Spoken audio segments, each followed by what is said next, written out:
You, the Messiah. No offense, Perdre, but that has got to be the stupidest thing I've ever heard. Why not me? Have you met yourself? Perdre, you drink, you fight, you like to break people's arms just to hear the sounds they make. Howdy, pilgrims, and thanks for tuning in to episode 2 of season 3 of Preacher vs. Preacher. It's a comparison companion. Each week we get together, we not only recap the AMC series, Preacher, but we directly compare it to the 90s comic. It's based on by Garth Ennis and Steve Dillon. I'm Bill Sweeney, and I got my buddy Dom here again. What's up, y'all? Because, Welcome back. he's been here every damn time. I'm sticking with it. Ooh. And then you might know us from the Wicked Theory podcast, and if not, maybe you hang around a little bit later, you'll hear a little promo for that at the end of the episode. I promise it won't be a half an hour of dead air in between the end of this. Oh, like last week? Yeah. Which is one of those things where it's just like, I'm just leaving it. I'm just leaving it. Hey, it's not like it was in the front, you know? No, I mean, if it was in the front, I would understand never anyone listening to this again. Yeah. But since it was in the back, I think they can cut us some slack. And that I didn't mean for that to rhyme, by the way. But sometimes. It happens. Yeah, sometimes you drop those rhymes. What can I say? I'm from New York. It happens. Hip-hop happens. Exactly. Every now and then. Yeah. Unexpectedly. Unexpected hip-hop broke out on the Preacher vs. Preacher podcast. All right, so basically how this breaks down is we're going to get into it in a minute, but first we're going to push out some of this official business, get it out of the way. Folks, we're now on Spotify if you want to hear us over there. We've always been on Stitcher, iTunes, and Google Play Music, and a bunch of other podcast sources. If you don't like the one you're listening to us on now, go check us out. Subscribe, rate, review, put us All those nice things. all those great things that we love so much. I should have really worked on the drop off on that track. It just dropped. And then you can follow Dom on Twitter. Where would that be, Dom? At Dom, D-O-M, _ Tory, T-O-R-R-E. There you go. You can find me at Wicked Theory. You can follow the show at Preach vs. Preach on Twitter. You can send us an email if you like emails. That's the thing kids still do once in a while. We actually have 2 this week. We'll get to those in a minute. But if you want to, you can sign it with your Twitter handle. We'll read that out. And we also, folks, we want your grandma stories. Like, I know that this grandma, this evil bitch on TV is not the only one that exists in the world. Okay? Correct. And if you're willing to share it, hey, you don't have to really, you could tell me off to the side, make it anonymous. Right. I mean, they don't have to be as evil as this grandma. I don't know if there are any in the world that are this evil. Or maybe it was just a one-time thing, too. Maybe, like, your grandma just did something like mushed your face in the cake. Yes. Doesn't have to be like, she... Yeah, tough love. Right. Tough love with grandma. Right. Maybe a touch too much of the tough. Right. But that's the kind of thing we're looking for. If you've got a funny story, we'd love to hear it, and then tell the whole world about it. Because why not? Right? I think that breaks down that part of the show, that quick recap type thing. I'm just checking the recorder, making sure we're recording. Because that's always good. I think that's podcasting 101. Check your recording device and make sure you're recording, which we are. So before we get into it, just want to take a minute. Last thing, remind listeners that the show is ad-free, and that's because of people like you, listeners who are generous enough to support us by going to patreon.com/wickedtheory. You can support the show and our others there for as little as $1 a month with other tiers available. And then, so that's that. Let's not overdo it. But spoiler warning, and we kind of forgot about this last week, but... hey, just a reminder, this is season 3. We hope you've read the books, because that's what we do here. I think we touched on this last week. I mean, it's in the machinery here. Like, yeah. I mean, by this point, if you're coming back here, you should know. Oh, yeah. That's what we do. But we compare the book to the series, to the show as we go through the recap of the episode for the week. We theorize along the way about why changes are made, maybe what changes are going to come, and this kind of thing. It's really from the perspective of you've already read the book. Right. And every now and then we ring the bell when something from the book actually feels like it's really in there. Correct. We might do that today, actually. We might do that once or twice today. Maybe. But we forgot to do it last week altogether, if there was anything. I don't think there was. Yeah, well, who knows with this show. True. There could have been something. You never know. So let's get right into it then, right? How about that, Dom? You gonna give us a little test on the bell? There it goes. I'll move that a little closer to you. So Thank you. If need be. This way you don't get tennis elbow. Thank you very well. Or something like that. how'd you feel about this one overall? Let's jump in with that real quick before we get into the breakdown. So, I actually enjoyed this episode a lot. Right. I enjoyed it more than I did last week's episode. Okay, you know what? I was supposed to go into the email because we have an email that's about last week's episode, Okay. and we have one that's about this week's episode. Okay. So Stop right there. Yeah, since that was a natural segue, and I kind of wanted to do it like this way. I wanted to frame it like this. This one's from Chad Rose, who you know as the guy who won 2 out of 2 contests that we held. Absolute preacher. Volume 1 and 2. Champion Champion. of season 1 and 2. Champion. What else could you call him? Defending champ. Defending champ. Knock him off, folks. Knock Yeah, I him don't know. off. Keep your eyes peeled and your ears open too. We might make an announcement. But he writes that I thought the season opener was pretty good overall, but there was one thing that really took me out of the story for a minute, and that's when Cassidy walks under an umbrella. His bare hands are in the sun. I guess, because he's referencing last season now. Fantastic point. He says, I guess Dad can handle more ultraviolet than the sun can, because remember last season at the end he pushes his son out. Correct. And that kid goes up in a blaze in a second. When I say kid, I mean 79-year-old man. Correct. Yeah. So this is actually something that I noticed this week because he has the umbrella hat on throughout the basically the entire episode when he's on screen. Yeah. So I was actually planning to bring that up. Yeah, and I was too. Great point, Chad. Great point, and we'll come back to it a little bit. At least in the context of this week coming up. He says he also loved the nod to the Mr. Robot style backstory for Tulip. Well done. It told so much in a condensed time frame and kept your attention. So I'm not sure if it's exactly Mr. Robot style. I mean, I watched that show too, and that's a very different show. But I don't think it does like that kind of thing where like it breaks away to like a self-contained set kind of a thing. Well, but certain points it does. At least in season 1, when you're not exactly sure. I'm blanking Elliot. What's up with him with his father and everything. I when guess he's a young kid. they do some head fuckery. I'll give it that. Like they I definitely think do he some just head I fuck think he stuff. just means in the way that they pull a character away from what's actually going on in reality. Right. And They get drop in family members. They get real and creative make with it seem like it's actually happening, or if it's questionable kind of a thing. Right. I get you. I can see that. Don't look too much into it, Bill. I'm trying not to as we go. I'm offended by your Mr. Robot comparison, buddy. No, and he says, so bro Bob is not even sneaking a peek?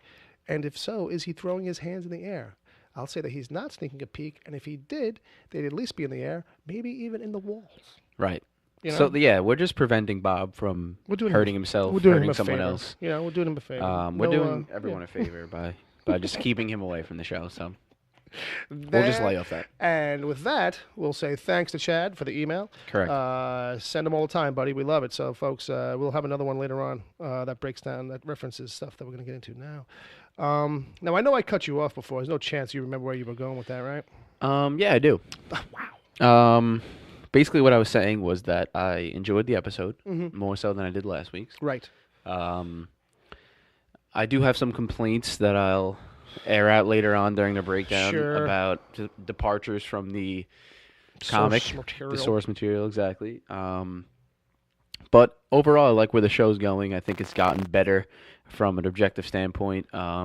People. I think this is the point in the show where it makes or breaks whether or not it's going to be on the air for a long period of time. Yeah. At least 5 to 7 seasons. And I think they're doing a good job of making that a possibility. So we'll see. All right. I kind of agree with all that. I think the thing for me coming out of this one in a general sense was just that, like, as much as it's diverting, that was the issue last year too. Like, you know what I mean? I'm enjoying it.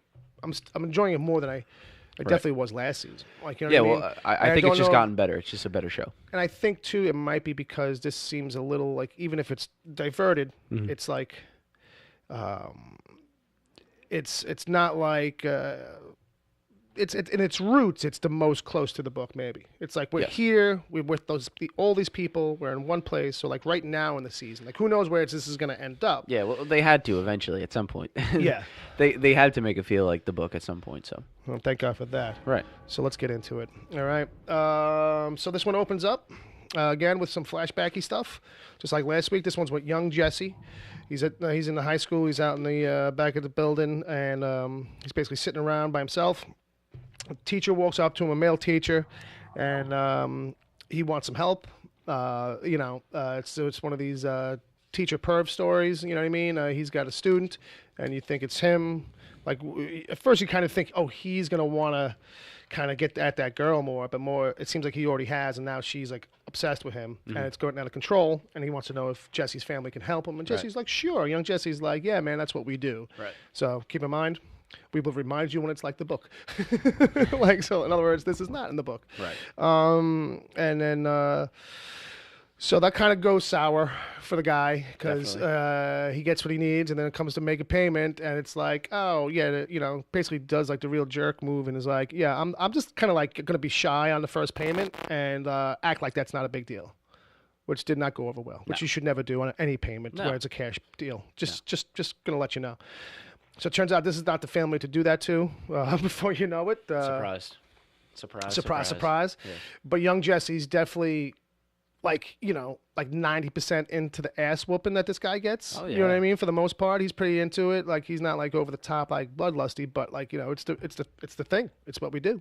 Yeah, well, you can definitely tell that he's like second guessing what he's doing. Yeah, there's a couple of moments through it where he, you see his eyes. Which you would expect. As a youngster. So yeah, I mean, at that age, as a young kid, he really has no other choice. So yeah, can't really blame him. Yeah, he's got to kind of roll with it, So Jody and TC kind of work this dude over a little bit with him. It's jumped across. You really don't know who gives him the initial beating, but him and Jesse are in the back of the truck. Yeah. Then they get the guy to the house. And Grandma basically goes to hook him up to the machine. She's going to suck out his life juices or something because Jody's like, oh, this is how she stays young. Right.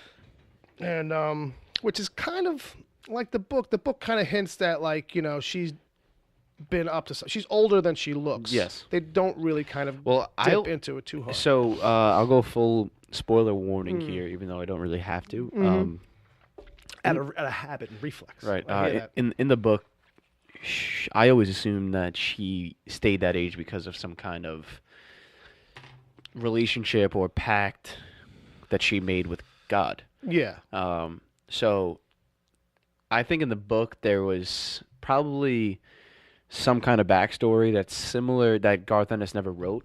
Yeah. That he had in his head that was very similar to what's going on now here in the show. Sure. And I think it has to play a part in how she's that old for sure. So yeah, and I'm sure on this they'll have some kind of direct tie to voodoo because it seems like because as I was rereading some of the book today, the book she's really steeped in the Catholicism, and here it's like they're kind of transposing it into the voodoo stuff. So I think Christianity. Did I mislabel? I might have. I'm not good with my Catholic labels as a guy who was born Catholic, raised. Right. Raised in a meh household. So don't go with any of my religious statements. Factuality. There's zero factuality. It's okay.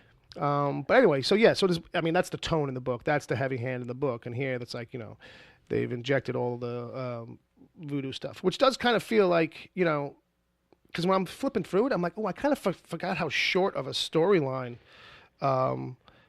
this kind of section of it is. I kind of thought that in my head that it was longer, but it's all the flashback stuff that happens during it that kind of feels that pads it out in your mind. I think that happens in the comic.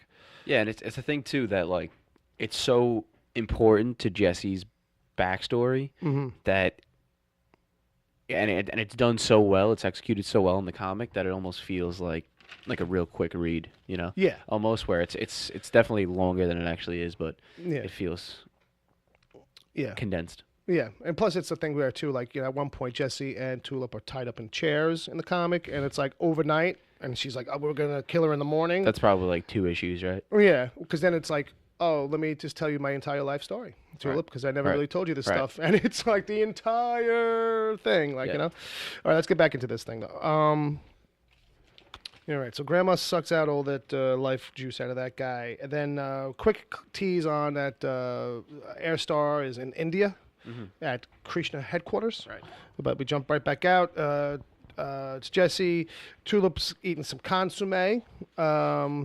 that we find out later is actually, just pretty much straight blood. Right. She doesn't remember much at this point. Cass and Jess have that little kind of moment where they have some friction and the friction starts to show, in front of her. Right. And she's skeptical. Yeah, she's like, "What's going on with you guys?" Like, you can't not see it. Yeah. But it's and then it's Jesse's basically gives her the until the end of the world, so we'll give her a little bell for that. But Cassidy's got like this real let's just get going kind of thing throughout the episode. Like wants to kind of like anytime it's like whatever Jesse's kind of thing Jesse wants to kind of do. He's got to push back. He wants to double down on the opposite or something so he wants to go get the Grail.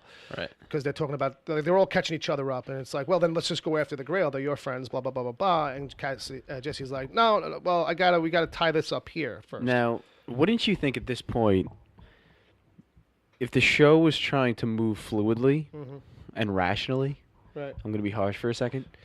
You may. He would give Cassidy and Tulip the download on what his situation is with Grandma, because I feel like the reason why he hasn't done that yet is because they're waiting for it to be like some kind of a reveal.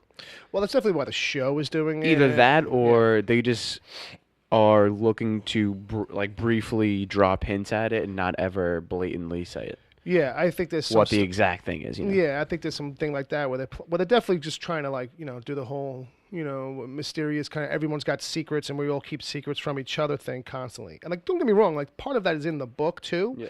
But some of it's well, I just didn't get around to telling you this story because it's a long freaking story kind of stuff sometimes. You know what I mean? So the books, they can feel like info dumps almost. Yes. You know what I mean? But that's what it's supposed to be about. It's the whole chapter of this part of the series is supposed to be about this stuff. So when I was reading it today, I was wondering will we get some scene maybe where near the end of the season, as we think forward on theories and stuff, is something similar with Jesse and Cass or Jesse and Tulip are tied up or whatever, and it's time for him to come clean on some stuff, and we'll get maybe some flashbacks of him as a kid with Dad, proper flashbacks, not just these teasy scenes that kind of come and go or open up the episode, but something hard, like an episode long worth thing on that would feel kind of interesting and a break from the normal most definitely flow of the show, like a bottle episode as they normally call these things, standalones. They don't do that. Yeah, and they went out and got that guy. I'm blanking on his name, but he's always played a side character in a bunch of different things that I've watched to play Jesse's father in season 1. Right. And then they never really brought him back. So and since I was reading the Dad origin stuff in the comic, basically Dad, the origin of Pops, it got me wondering about that, you know what I mean, and how the timeline is different for both shows, and it's for the book to the show, and I was getting kind of lost in my own headspace. But let's get back to this a little bit. Cassidy wants to take on the Grail, and Jesse wants to kind of wait. We go to India. Back to India and Hair Star, and it's the whole action sequence of the week where it's slow-mo, gunshots, over the top, set to music. Come on, people now, smile on your brother. The high contrast song to the violence, which is always kind of fun, Yeah, it was a well-shot scene for sure, but there were just a couple things, nitpicky things that I had problems with. It was Hairstar would shoot someone, and then they would go flying in the air. And I was like, all right, this is a little too dramatic. Yeah, I didn't see Kingsman, but a lot of people were saying, oh, is this trying to be like Kingsman? Similar.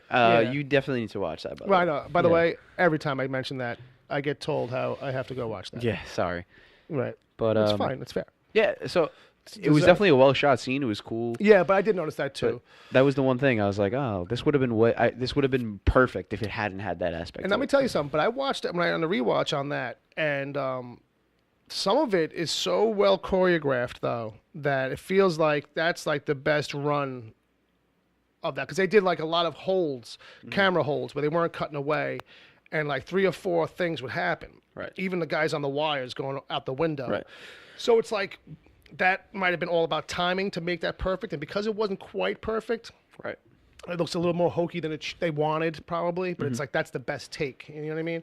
And because there's a lot of timing stuff. There's even a thing where one guy comes in front of him and he's supposed to be grabbing the gun out of the guy's hand, but he grabs it so gingerly and like, hey, buddy, I'll take that. Like, instead of like forcibly grabbing it, then you can tell it's only because they're thinking about too many moves at once. Right. And so he kind of, you know what I mean? So that, I'm like, well, overall, that must be the best right. take of that particular move. So, but all in all, like, I thought that particular shot that you're talking about was cool, though, the way he shot through the guy in the Grail's head to kill the other guy. Right, the one guy's ducking behind the guy between them, and then he's like, oh, screw it, I'll just shoot through the guy in front of me. Right, he doesn't give a fuck. No, he don't give a fuck.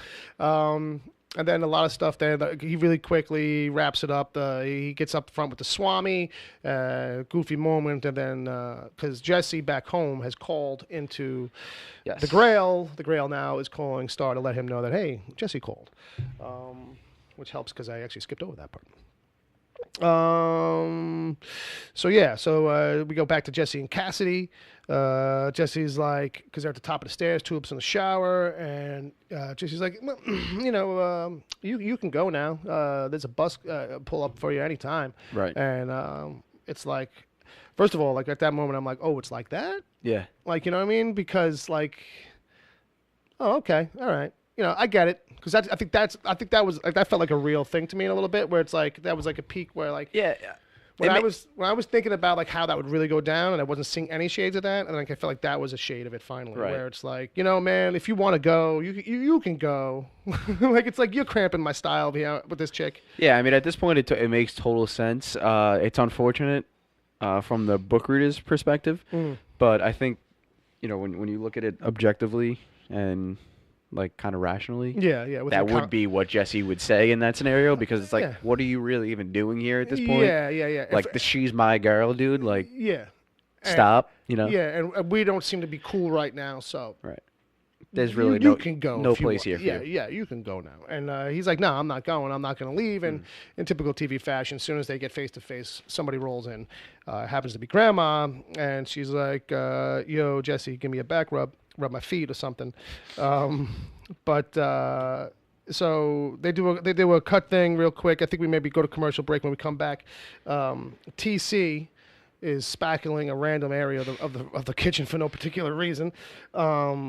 But he's like, talking to Cassie. He's like, you like backgammon? He's like, no. You like gummy bears? He's like, no. You like drugs? Indeed. And then he turns and thinks about it more, and the bell goes again. Like, he doesn't even have to say anything. Yep.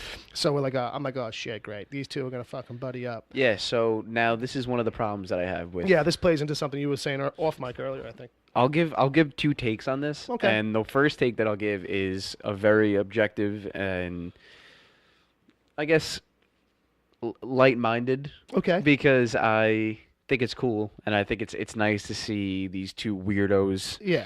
Interact with each other and do drugs together and tell weird stories to each other. Because that's always funny when Cassidy kind of finds a guy who's in his lane, Very, very cool.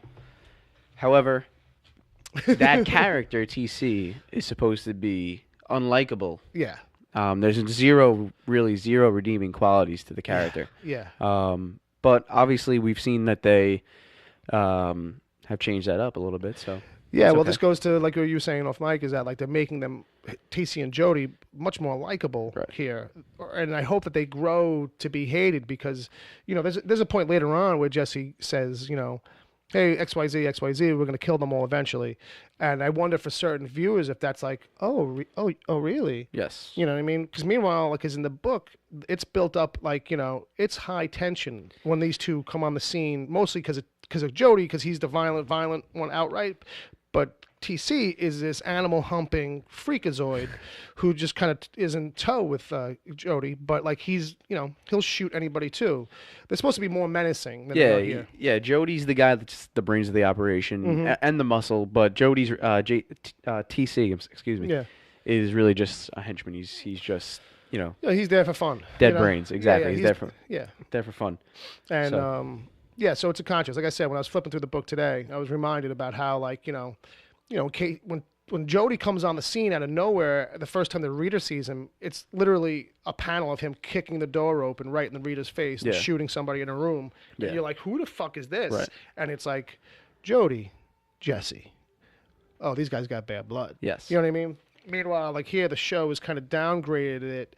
And I guess you're supposed to just kind of keep that in the back of your mind. Like, Jesse, like, really does hate these people, but we're not we don't have like we haven't spent time to get a granule to feel that. Well, so here's the thing: we're only 2 episodes into the season. Fair enough. We're definitely spending the entire season there in Angelville. Yeah, pretty much. So most likely, as far as I know. Yeah. So who's to say that we're not going to get a few more things from those 2 characters? Yeah. That aren't gonna make the viewers feel that way. Yeah. So in the comic, it's almost like the first big win for the 3 amigos. Right. To kill.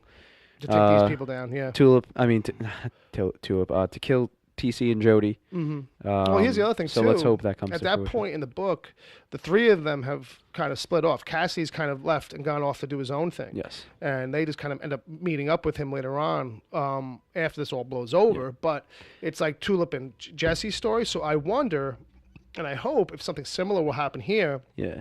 Where maybe in the final hours of their adventure at this fucking house, that maybe it'll just be the 2 of them there, and Cassie might be off doing his own thing. Yeah, because the more I think about it, that's almost like the turning point of the book, where it's like the spark that ignites the rest of the journey, where Tulip and Jesse like really fall back in love with each other fully, and it's like I said earlier, the first big win for Jesse, and that's really where they start getting in motion what they want to do. All right, so from there, Tulip, she finds a stuffed toy animal, basically, that reminds her of what Dog God said, which was the title of this episode, which is Sons of Bitches. Right. Get those sons of bitches, which is nothing like what he says in the book.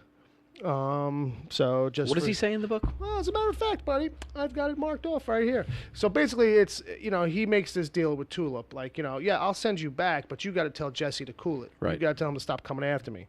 He's like, now go to him for me, Tulip. Tell him how I love him, so that I have brought you back. Tell him that there is no need for him to search the world for me or wonder why I wander from paradise. All I ask is that he trust me once again. And it's that whole thing, this goes on a little bit. They have a long kind of back and forth. Right. But tell him that I have restored his power over them. So that's how he gets his power back, because at one point, Grandma in the book has a deal with God, and that's, she gets hip to it somehow. Right. Which is a thing I always found a little bit weird. It's like, if he can turn off the power anytime he wants to, then why does he let Jesse run around with it at all, in a way? But it's one of those kind of like thinking about the logic of the book a little bit too much, maybe, Yeah. It's only on like, that second read, I think, through it that I actually noticed that. But, I mean, that plays into the whole thing a little bit of this time period where, like, he couldn't use it on them. Right. So I'm all right with the reasoning on it a little bit, because it's just tied to this whole soul thing. Yeah. It's different, but, Now let's get a little bit further into that. Why are we at that point of the episode where Tulip remembers the God thing? Yeah, right. yeah. Okay, so do you think now that we're going to continue to see these flashbacks with Tulip? Throughout the season? Throughout the season?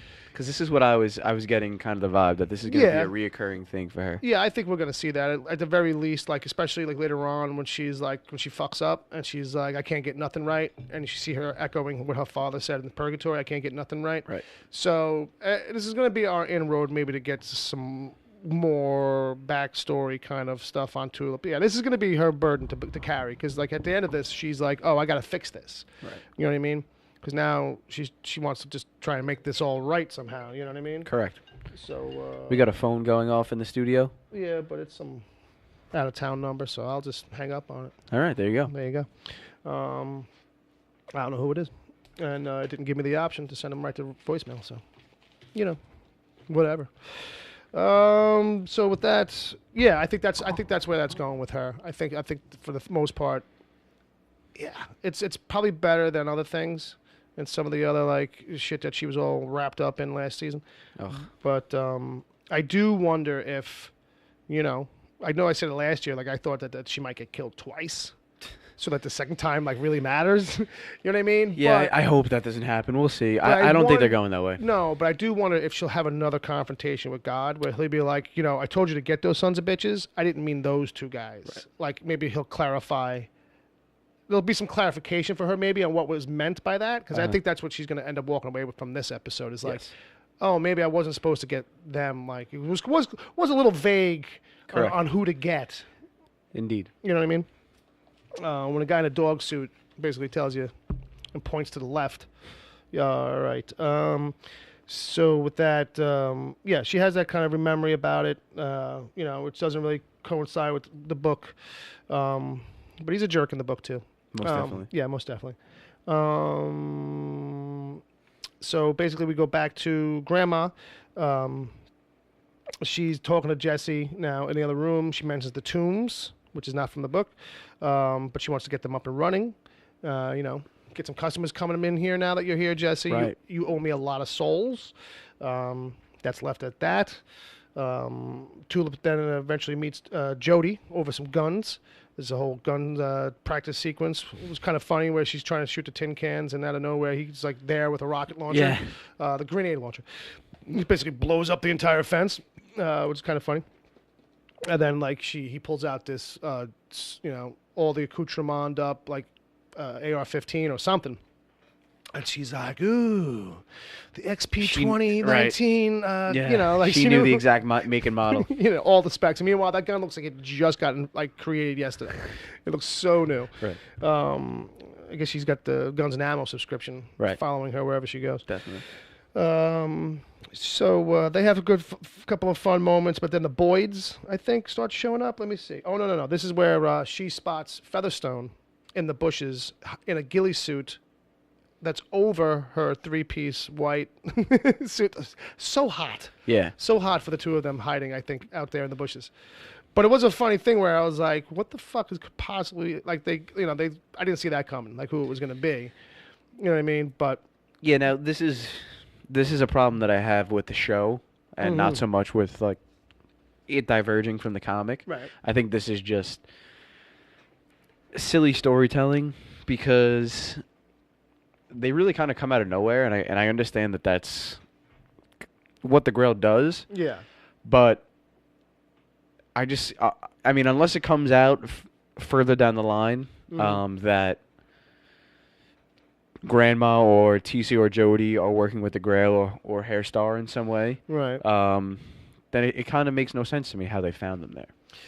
Yeah, I don't know, like, if you follow from last season, like, that means that they were trailing them the whole time. Like, how did they really track them to this location? You know what I mean? Kind of thing. But, the Grail's all-knowing and all-seeing kind of a thing. Like, they'll just hooey it, to write it off. And that's a fun, hey, if that's the explanation, so be it. That's fine. But throw me it. Right, exactly. But still throw me it. Tell me why. Yeah, right, yeah. Exactly. You can give me all the malarkey you want, because I got something in here later that's just like a line of make-believe. Like, that doesn't even mean anything. You're just stringing words together. But at least you put something in there. Like, it wasn't like, we fixed it for you. Yeah. It's like, well, what is, you just don't want to boggle down with the details, but give me something. So, yeah, Tulip's about to shoot. She spots Featherstone in the bushes. They fight. We go to commercial. We come back. Cassidy and TC are huffing something out of a makeshift fucking, looks like a dustbuster with a gas mask hooked up to it. I can only imagine, like, we just pour paint into it, I guess, is what I was thinking. Like, you just pour anything in there and just huff. They're talking weird stuff, but it's a moment for TC. He has a funny moment with talking about this crazy dream with Lucy Liu. Cassidy wasn't following. You weren't following it at Cassidy that point? wasn't following. Oh, Cassidy wasn't following. No. Because it was just getting weirder and weirder. Yeah. And like, what I liked about it was it did sound like a dream though. Like it followed like regular dream mechanics where like people like in places don't make any sense. It's like, I'm at my grandma's house, but it's the doctor's office. Right. Like, you know what I mean? That kind of stuff. Like, Yeah.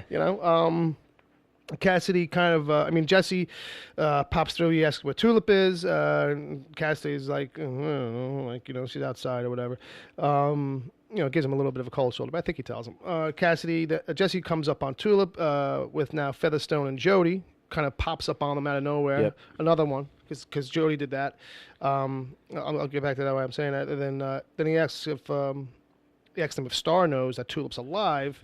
He finds out yes. And then Grandma pops up. It's like everybody's a fucking ninja on this plantation that is covered with leaves. Right. They're going for this bit, which is funny. But it's like, all right, guys. Yeah. Like, not everybody's sneaking up on everybody. So it's cute, but it's like they burnt it right out. Definitely. Everyone is a ninja. Well, I'll just read my notes again. They take Featherstone and Hoover to the swamp. Cassidy brings up Miller's Crossing and Lebowski.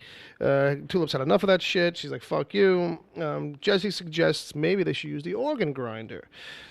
This is part of Jesse starting to at this pull point, a ruse on them real quick. Right, exactly. At this point, he's got a plan, and he's playing not only TC and Jody, but Cassidy and Tulip as right, because he has to, because now it's like, well, Jody's right here. I can't pull this off and tell them what I'm up to. Right. I have to kind of do this, wing this on my own. Right.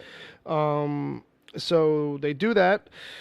It turns out that they go to the dock, and Jody's got this big meat grinder for like just random roadkill and anything that they catch and kill, and it's a big grinder. Basically, that's where the consomme comes from. Right. It's blood soup. Bloody Mary. Very bloody, extra bloody. Cassie's like, I don't worry, I heated it up for you at the time, and I'm pretty sure that kills all the diseases and stuff. But, he says it with a smile. Then Jesse pulls another hoodwink, and all of a sudden, Hoover's gone, and he's basically it comes down to he lets them go. Yeah. Because he needs to get the word to Star, but Tulip busts him as he's letting Featherstone go. Another ninja. Just all kinds of ninjery going on. And Featherstone was like crawling through this tunnel in the bushes. And I was like, where does that go on this show? Is that, you know what I mean? It was a grail hole. It was a grail hole. They have them all over the place. They got them everywhere. It was Angelville Escape Hatch. Right. It's like Vietnam with the underground tunnels. So we come back, we catch up, and basically they're all in the house now. Not Featherstone and Hoover, they've gotten away. And TC knows basically just by looking at a colostomy bag, like what grandma's innards are doing, like her serotonin levels are off. Just by looking at it, like it's like, really? Yeah. You can tell it from a bag of poop. Well, if anyone's gonna know, it would be him. He's doting. He's very devoted. So with that, they kind of where does it get? Okay, and then Jody kind of like, she's like, "What do you think?" to Jody, and he's like, "The kid's up to something." So he's hip that there's more going on. Cut to upstairs, which you, I think, mentioned either before the show or on air early. Yeah. Jesse and Tulip are talking. He did it because he needs his soul back, which means he has to tell Star that he's with Star. Once he gets his powers back, they're going to kill them all. Right. Which, like, in the following the threat level alpha that is in the book would feel like a totally normal, typical thing. To sometimes hear these characters on the TV show just talking about blatant murder like that, like feels a little bit out of place. Yeah. Like I wonder if that rests well with just show fans, like how that hits them. It's like, I don't think you guys need to be doing all the killing. Yeah, no, outright. Yeah, they've definitely saved some of that up. I think the showrunners, and I think it's gonna hit some of the mainstream viewers by surprise, which could end up being cool. Once they start doing that, if they do decide to go that route. Yeah, that's why I think like once we start turning them evil, and I think maybe once we reveal more backstory for Jesse, and like then we'll start to maybe recontextualize this family a little bit. Yeah, and it'll start to sow the seed. Yeah. So basically now, once he's got his power back, blah blah blah blah. We come back after a break, I think. There's a toy car bomb that they send over to the Boyds. Cass and Tulip. It's just Cass and Tulip. Cass is like, we could just go, and she's like, no. Because he's got a bug up his butt. We're in the middle of a job. Yeah, we're in the middle of a job. We got to do this thing. We got to finish this thing. You just got to get over whatever the fuck this problem is you have. You just got to suck it up.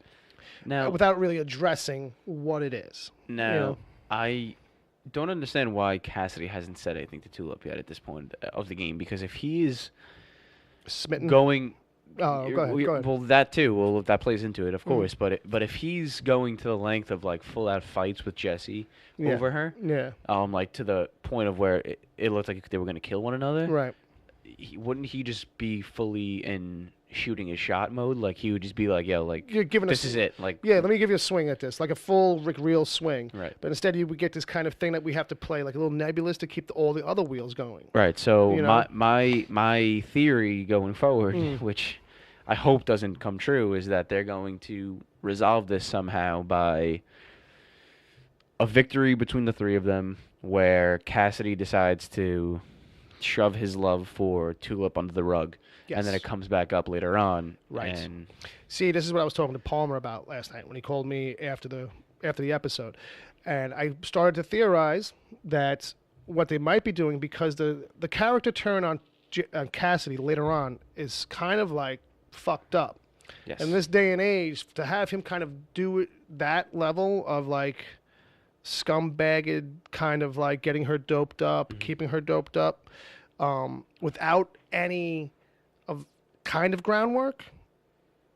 You know what I mean? This will soften it a little bit, or make Cassidy have make more sense. So I'm wondering now if we split them up, the three of them, during this storyline a little bit. Which like they should. It was like Cassidy goes off to have his own little vampire adventure, his vamp venture. Yeah. These two kind of wrap up, blow up the house, blah, blah, blah, blah. Next season, they all kind of like reunite.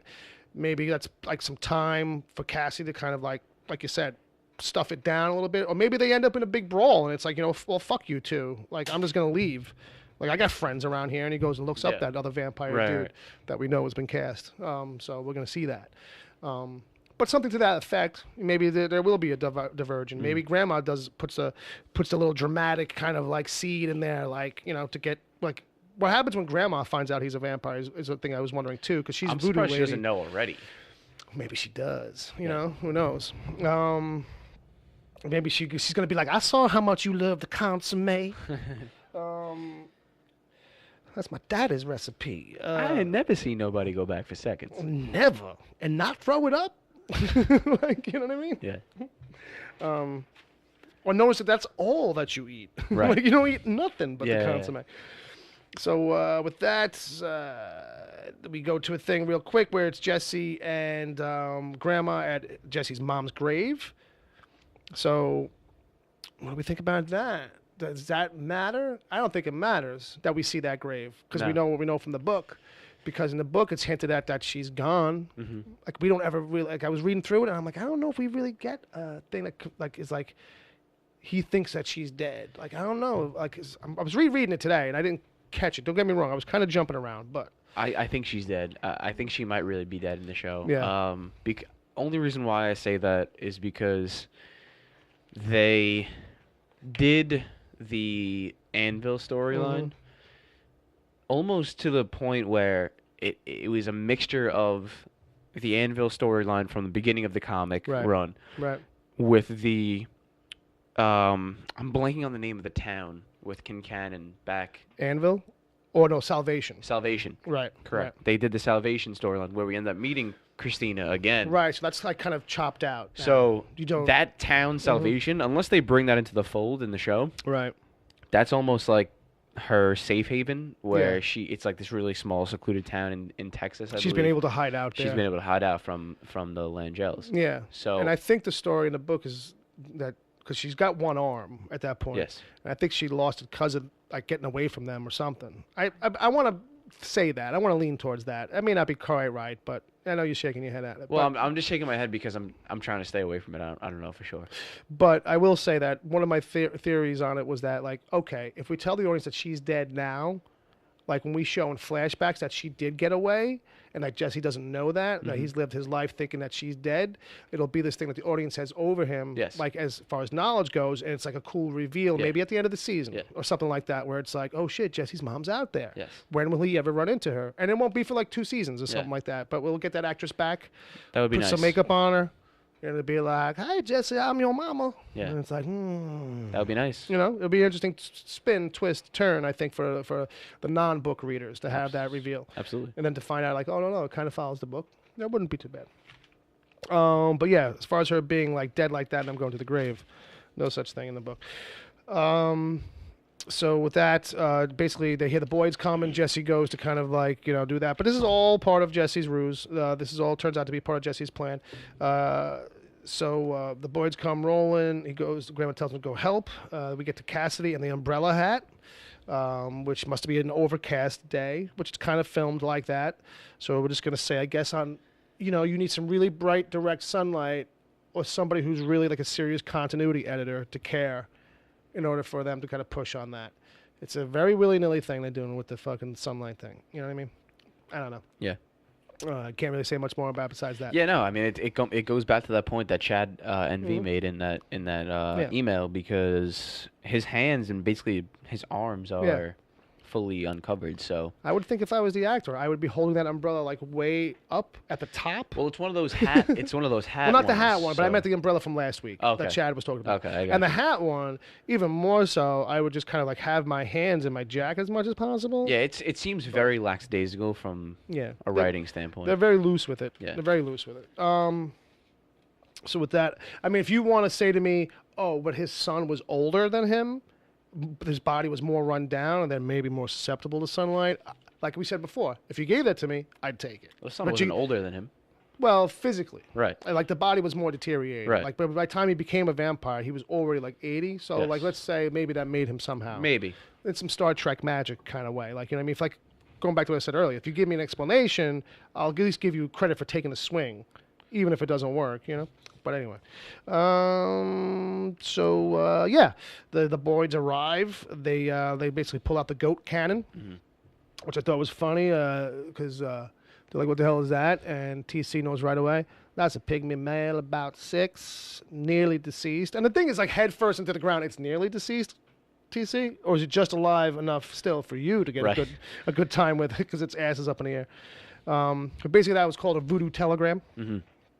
Where they want with Jesse, and they both, Jody and TC, say murder and sex at the same time. And they're like, well, which one is it? And they don't really ever get an answer out of Jesse. But I was thinking it was because Tulip and Cassidy just set off a bomb on their property, maybe. That's why they came back there? Right, but they don't. But that's the thing. Jody and TC don't know that. Okay, right. Because that's part of like their whole kickoff is that like we'll set off the Boyds to come a knocking. Right. And these guys will just keep everybody busy while Jesse can go have his meeting in the kitchen.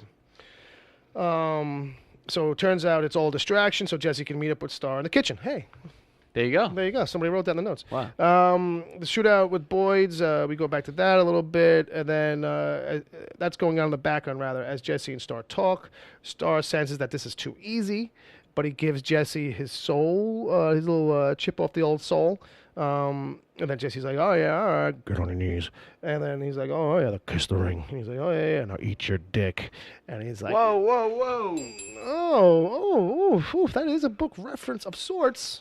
Yeah, it is. We'll go full book. We'll go full. That's what they're playing with. Yeah. They're playing with our heart there. Yeah. That's one of the big moments from early on in the series that they kind of skipped over. They had a guy mace the balls instead, which was close but not quite there. It was a sheriff. It was a cop on the side of the road. And now here, for a second, I thought we were gonna get it, man. They played me good.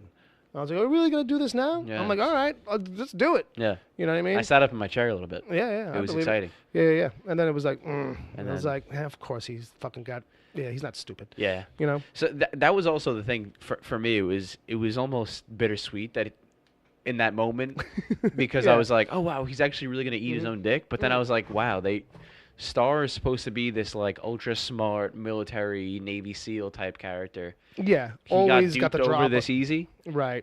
He should always kind of have the upper hand. So when I put it into that perspective, I'm not as mad at the fact that they pulled it back from Jesse and that it was just a placebo and that it wasn't the real word soul, because it would have been a little silly on Star's part to have him get duped over that easily. Yeah, so Chris Dregan on Twitter, a follower of ours over there, he says, I have no doubt that someday on Preacher, we will indeed see somebody eat their own dick. Hopefully. And I was like, I hope so too, man. We can only hope. I put it in all caps. We can only hope. That would be beautiful. And I have a feeling that, like, maybe they want to save it for a little bit later on in the series, and they're kind of telegraphing it now. What I did think for a second was like, Jesse didn't get it, but maybe when he does it to him later on, it'll be like, I gotcha this time, motherfucker, and it'll be like, good, because in the comic it's a different thing, but he loses his dick in the comic, so it'd be great to have him either do the go fuck yourself or eat your own dick, or maybe there's a third variation that we just can't think of, but it's a play on it that they kicked up in the writer's room, and they're like, oh, let's save that for when it happens. I'm even thinking now we might actually get to go fuck yourself. Yeah, it might just ping pong back to that. Right. You know what I mean? And because if they said eat your dick on AMC, yeah, what's holding them back from saying from using their one F-bomb for the season on which go fuck yourself. Yeah, which they seem to refuse to do. Right. You know what I mean? Because they didn't really do it last year, right? No. If we're wrong on that, write me an email. So with that, the shootout with the Boyds as they're doing the thing with the soul chip, right, doesn't work out. This is the phrase, genetically manufactured placebo. Right. And I was like, come on, you fucking Geordi from Star Trek? Just like, tell me all about the transinducers. Star's no fool. Outside, Cassidy gets shot. The Boyds split. Cassidy makes Tulip laugh, which gets her to offhandedly say, I love you, which, of course, makes him melt for a second. But he'll stay right there as she goes inside to get some blood packs. Jesse and Star at the same time walk out of the house. They go to the car because that's where the real soul piece is. And Star's like, okay, now if you're going to play nice and do what I really want you to do, I'll give it to you. It's outside. And, they're really about to give it to him. But Tulip is in the house. She's getting the blood. She has a flash of God now. We finally get to see that him in full say, get them sons of bitches. Right. And for some reason, she thinks it means the guys from the Grail. Or just at least prevent Jesse from doing whatever he's doing with them. She opens fire just as Jesse's about to get the soul. Like when I saw him reaching for it, the second it went to slow-mo, I was like, that's not happening. Yep. It's not happening.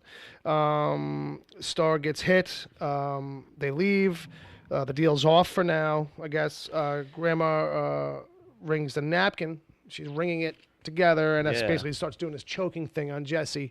On his throat. Basically it's like, your grandma's looking for you. Come hither, basically. I think that's... That was cool to see that because we need to get more of what's keeping Jesse from killing Grandma or what's keeping him from leaving. Yeah. Because I think the three main, our three main amigos can easily defeat TC and Jody. Yeah. I get the impression from this TC and Jody. Yeah. Maybe. I mean, don't get me wrong. Jody, last week, Jody did beat the fuck out of all those guys, all the Boyds at that compound. Yeah. But still, the way they've upplayed Tulip's abilities fighting and even Cassidy's. Yeah. I think they could take them. So I would like to see more of what's keeping Jesse from. Yeah, I wonder maybe if it's a little bit more about that blood oath kind of thing that he made, and how I can't just outright kill her. I gotta settle it. Let's go back to the other part of what you just mentioned for a second. So how do you feel about them dragging out Jesse on the word? Just dragging it out still. I feel like, man, because here's the thing, it only happens in the comic for a little bit, and then, he kind of, uses it, sparingly. Yeah. You know what I mean? Because that's how it goes in the comic. It feels like the thing where it's a show that's our hero is too powerful. We have to nerf him. Yeah. And it's okay, it happens in the books. I get it. But, as long as it pays off at the end of this season, he gets it back, if it maintains, if it ends up as this chase... into next season for it, I'm gonna have a major problem. Yeah, well, because even if he doesn't use it much, that's fine as long as he's got it back and that idea, that storyline is kind of closed. But that's what happens in the comic. He uses it a little bit too much, and then once he gets it back, he understands that he has to reel it in, and he rarely uses it then ever again. Right, because even Tulip says to him, much like she does in that scene on the highway with the sheriff, I don't like this really too much. Right. I don't like the way you're using it. You better not be using that shit on me. Right. You know what I mean? But yeah, I don't really like to stretch that out because here we are 2 episodes in, which kind of makes me feel like we're not going to see it till episode 9 or 10. Yeah. And who knows what the reasoning for him or what deal he'll have to make to finally get it. But yeah, we want to know what you guys think about that too, because it's something that I haven't totally made my mind up yet about. I'm definitely, like you said, I'm definitely in agreement with you where if it does get stretched out past this season, I'll be up in arms about it. Yeah. But my jury totally isn't out yet on whether or not I can deal with it being stretched out to the end of the season. I feel like a thing has to happen where somehow he gets it back. Maybe Featherstone runs in with it and throws it in his mouth or whatever. Because I feel like he can't really leave go meet up with the Grail, come back. Like I feel like they're going to be two kind of set up in the house. Yeah. So how it happens, I don't know. But I feel like in the process of them doing all that, of resolving the house stuff, whether it goes on fire or not, like the book, but to see him maybe tell a bunch of guys, fucking burn, and they all start to combust, because that happens in the book real quick. Because you don't see any other farmhands on the property yet. You know what I mean? But in the book, you do see some like random dudes in the background. There's obviously some other helpers around the property. Like it doesn't seem like the case so much now. Right. But like when he tells it, maybe he'll just do it to one person. But like, or just because Jody actually, it happens too. You know, it's hit Jody and a bunch of guys, and Jody jumps into a horse trough and douses himself. And a couple of the other guys don't. One of the guys runs into the house, and that's how the house gets set ablaze. So some variation on that wouldn't be too bad. You know what I mean? Even it's like Jody, I mean, TC runs inside because he's stupid, which makes kind of sense. You know, if he sets the two of them on fire, and Jody puts the fire out, and then they have an actually straight up duke out, you know. But he's like, "You gonna use that word on me?" And he's like, "Nope." He's like, "All right." And so Jody throws the gun away, and they just gonna have one last fist fight, which will be good. But you got to give it back to him about that point, because that's what happens in the book. God actually is like, you know what, flips the script. We mentioned it earlier. It's a testament. That point in the comic is a testament to Jesse's character, because he has the word, and he can use it. On Jody, and doesn't, because he wants to prove not only to the viewers but to himself and to Jody, more importantly, that he is not only a better man, but he can kick his ass. Exactly. And when he does, you know, there's a couple of great scenes in that.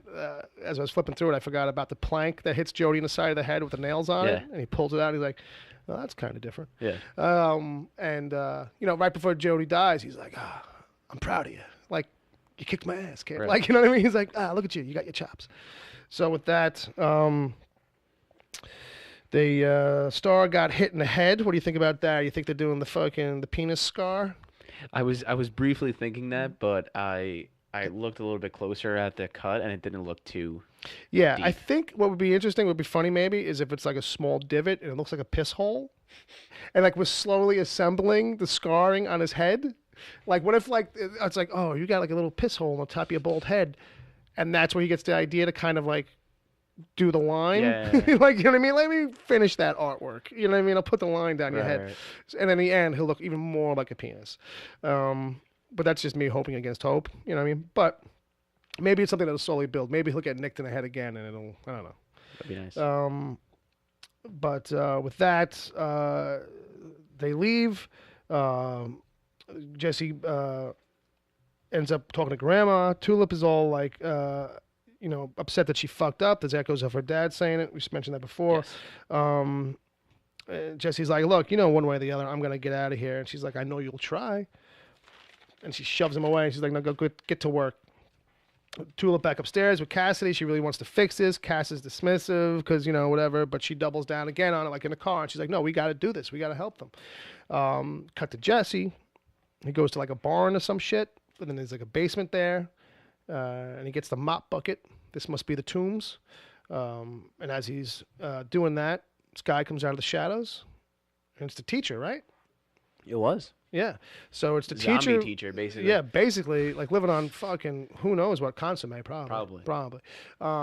Which is a liquid diet. He should be a little thinner. Poor guy. And really hasn't grown much of a beard in like the 10 or 15, 20 years he's been down there.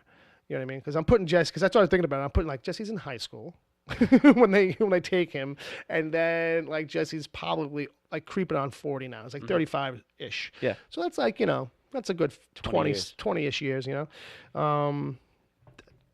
You probably would have had a little bit more whiskers. But anyway, that dude's like missing an eyeball and shit now. It's like all stitched up and shit. Like, so like, I don't know if that means like TC was fucking his socket. I don't know. I hadn't thought about it until you just said it, but it's definitely a possibility. I think what's really going on with the people that are in the tomb. Yeah. Tombs or the tombs. Did anybody else peek out of the shadows? I thought no, not in this week, but I thought we saw something last week in the season opener where there was a person that was acting similar to that guy, where he was under like this kind of like voodoo spell or like was trapped somewhere. But I could be wrong on that. But yeah, he's definitely not all there. That's for sure. Mentally, I think I think they definitely like fuck with his headspace a little bit. Yeah. Yeah, that guy's definitely been down there too long. Yeah.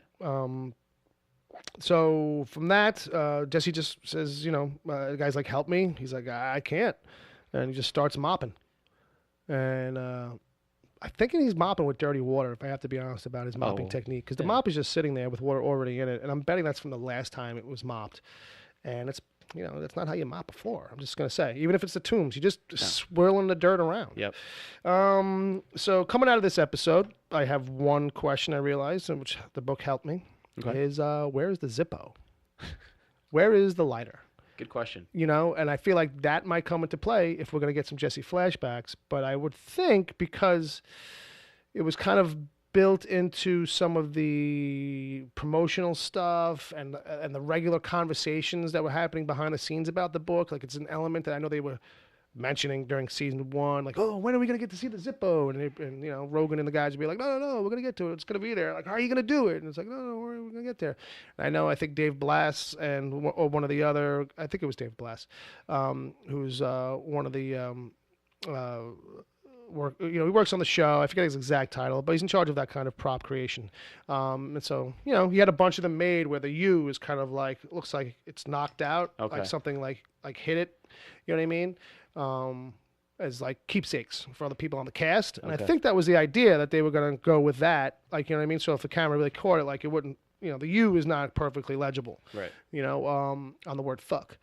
But it just in general, that's a big kind of component where in the book to play up Jody's dickness is like he constantly is brandishing that lighter, like, I got your daddy's Zippo. Right. Like I got you want to like shining it in his face, basically, like, come and get it, bitch.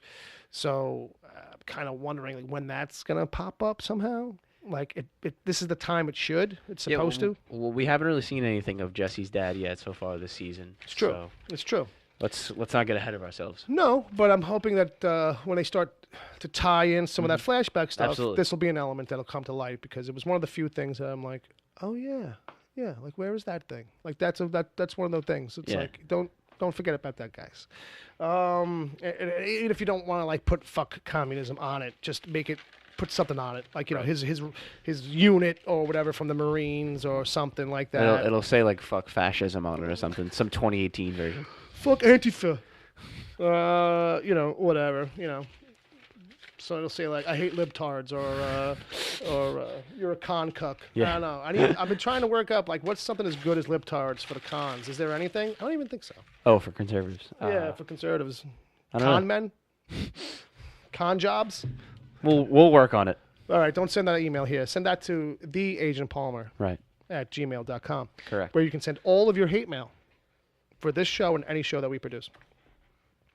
Speaking of Agent Palmer, I want to give him a big thanks for, a couple of things we talked about last night, plus the email that he sent us this week.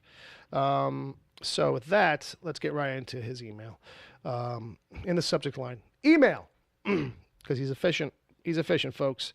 He says, I get that Grandma is weak physically, but I can't help but wonder how much she is holding back what strength remains. Clearly, there is more to her voodoo than just dolls, right? Until the end of the world, Palmer out. But yeah, I think so. I think we were kind of hinting at that a little bit. Like, it feels like there should be. Like, there is. But we're just kind of not seeing it yet. Like, we're seeing it in small ways right now. Yeah, I definitely think she has something supernatural going on about her. Whether it's actual voodoo powers or if it's her relationship with God. Right. Well, who knows? Maybe she's got to deal with Satan. You know what I mean? Maybe in this version, it's not even a deal with anybody up top. It's down below. That'd be interesting spin in a way. And that would be a cool way for them to bring Satan into the show. Yeah, which they haven't done yet. Yeah, which they really haven't done. They dodged that one too. But yeah, like, and that's the thing where, like, it seems like there's a lot of stuff she can do. Most definitely. Because it's like, the thing with the teacher is like one kind of magic. Bringing this chick back from the dead is another kind of magic. The thing with Jesse and the blood is some other kind of magic. Like, a lot of different kinds of spells and stuff, But with that, I think the only other thing I wonder is, when are we going to see TC actually get caught humping a chicken or something? We're getting close. We keep getting some teasy kind of mentions. Each week we get closer and closer. Yeah, and they keep showing us that chicken running around. Yeah. And they keep teasing like in conversations that like, yeah, no, the chicken's there. Like if it's just the chicken there and that's it, and it's supposed to be like, if you know what that means, then you know what that means. Like, like on that, like, you know what I mean? Just over the shoulder or something. You don't have to like, you know. Yeah. I'm not asking for it to be gratuitous, but let's you know, call an apple. So folks, with that kind of wraps up what we got to say, right? You got any other things maybe bouncing around that skull of yours? No, does that hit all the? I think I kind of hit my projections for next week and going forward throughout the course of the episode review. Yeah. I think I just really would hope to see Jesse get the word back at the mid-season finale as opposed to the finale of the season. Well, we're only getting 10, so I think they're doing it straight through. So there's no mid-season finale. But halfway through is good for me too. Yeah. But I feel like once he gets that, then it's on. Right. For Grandma, Jody, and TC. That, like, you know, so. Well, I mean, once he gets it, there's really no way for them to stop him, I don't think. Yeah. So even really Star. So I really do think that this is going to be the thing that they hold from us for a long time. Yeah. Because it's almost like you mentioned earlier where the hero is too powerful. Yeah. It's like a Superman scenario. Yeah. It's like we constantly have to find ways to kind of dial it back. Right. But hey, that's the comic. That's why the comic is so good in a way, because you almost go into it and you read it and it's a different type of hero because he really doesn't really ever get stopped. Right. Like there's very few points in the book where he gets stopped. Yeah. I mean, if anything, too, there are times where it's like him and Cassidy and they're having a bar fight for the sake of having a bar fight. Right. It's like, I guess you could use that and cheat and be like, everybody stand still and just punch guys in the face. Like, you know what I mean? But it's more about, you know, let's fucking fight some dudes tonight. Like, you know what I mean? Like, let's get our teeth knocked out. Right. And that's the other element, too. They're not like, it's, you know, doing as much with that. They're not as criminal as they were in the book. No, and I mean they're cold-blooded on the show. It seems kind of, at least towards definitive enemies anyway, in that TV show kind of way. Like these people, like they want them dead. Like you know what I mean? Like once I get the word back, we're gonna kill them all. And she's like everybody. He's like Grandma, TC, Jody, the Grail. Like you know what I mean? So, which reaffirms your point that like why would you give him it back so soon? Yeah. It brings the show to an end. But if Star. But maybe it's a thing that keeps Star at a distance. Because I think they kind of played with that a little bit, too, where it was like, Star was like, well, I don't want to get in within 10 feet of him because he's going to fucking pull his Mojo Jojo. And otherwise he's got to wear the fucking earmuffs all the time. So we'll see. We will. So we'll see. So with that, folks, we really want to thank you for listening. Again, follow the show on Twitter. It's Preach vs. Preach. You can follow Dom at Dom_Torre, Torre. I'm at Wicked Theory. WickedTheory.com is a place you can go check out stuff where you can find our other shows, the Wicked Theory Podcast and the DC TV Report, which if anybody's looking for more digestion of Preacher, they can go check out Ed and Sarah Netzley over there. They put together a great show, and right now, you know, this is not a lot of other DC shows on. Right. They can spend a good segment, a good like longer 20 minutes or so talking about Preacher. So, and they don't do the hard comparison to the book. Right. They're doing a much more show faithful kind of thing. So if you're looking for that, you know, that's there too. You know, and they're no fools when it comes to this stuff. Sarah Netzley is a freelance writer for EW.com. She was actually doing the reviews for Preacher on EW. That's how we met. That is how we met. She's a doctor of books. Indeed. I think that's what her degree says. Professor of books. Bookfessor. Is that the phrase? I think so. Okay. Yeah. We'll go with that. I went to college. That's what they called you, I think, over there. I think so, yeah. That was your nickname. As far as I remember. Something like that. So, kids, keep counting those grains of sand on the beach until the end of the world or sometime sooner. Come hang out with us next week. We'll play this on the way out. Just a little gong. Just a little bang. A little bell.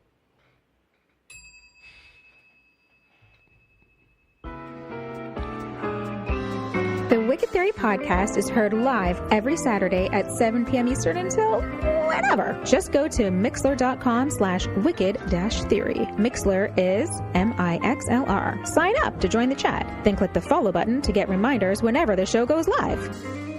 You can find the show on iTunes, Stitcher, Google Play Music, wherever good podcasts are given away for free, and at wickedtheory.com. You can support the show at patreon.com/wickedtheory. There you can get the after show if you miss it live. God forbid. Plus other exclusive episodes. As always, send your emails to podcast@wickedtheory.com.